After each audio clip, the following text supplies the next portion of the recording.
2024 সালকে স্বৈরাচার পতনের বছর বললে ভুল হবে না।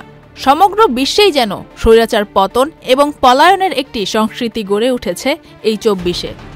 স্বৈরাচার উচ্ছেদের তালিকায় এবার যুক্ত হল সিরিয়ার প্রেসিডেন্ট বাশার আল আসাদের নাম। তিনি দেশ ছেড়ে পালিয়েছেন।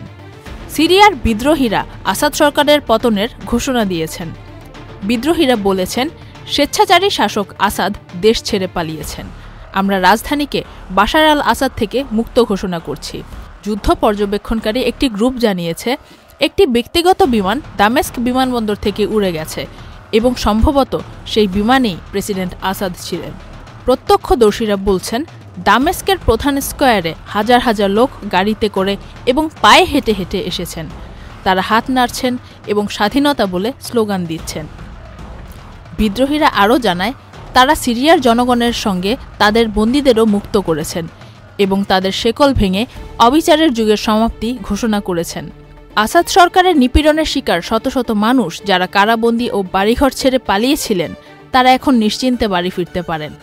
রাজধানীর সবচেয়ে বড় কারাগার থেকে হাজার হাজার বন্দীকে মুক্ত করেছে বিদ্রোহীরা। সিরিয়ার বিভিন্ন শহর থেকে হিজবুল্লাহ বাহিনী তাদের সৈন্য প্রত্যাহার করছে।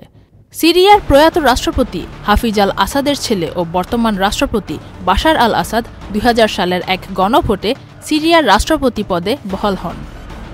রাষ্ট্রপতি ও তার মূল সহযোগীরাই, বিশেষত সামরিক ও নিরাপত্তা বাহিনীর লোকেরা, সিরিয়ার রাজনীতি ও অর্থনীতির মূল সিদ্ধান্তগুলো নিয়ে থাকতেন।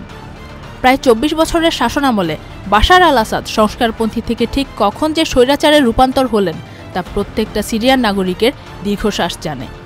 সে যেন এক বিষাদময় অধ্যায়। সিরিয়ায় গৃহযুদ্ধ চলাকালীন রাশিয়া এবং ইরান বাশার আল আসাদ সরকারকে সামরিক সহায়তা দিয়ে আসছিল। বাশার আল আসাদ 2000 সাল থেকে সিরিয়ায় ক্ষমতায় রয়েছেন।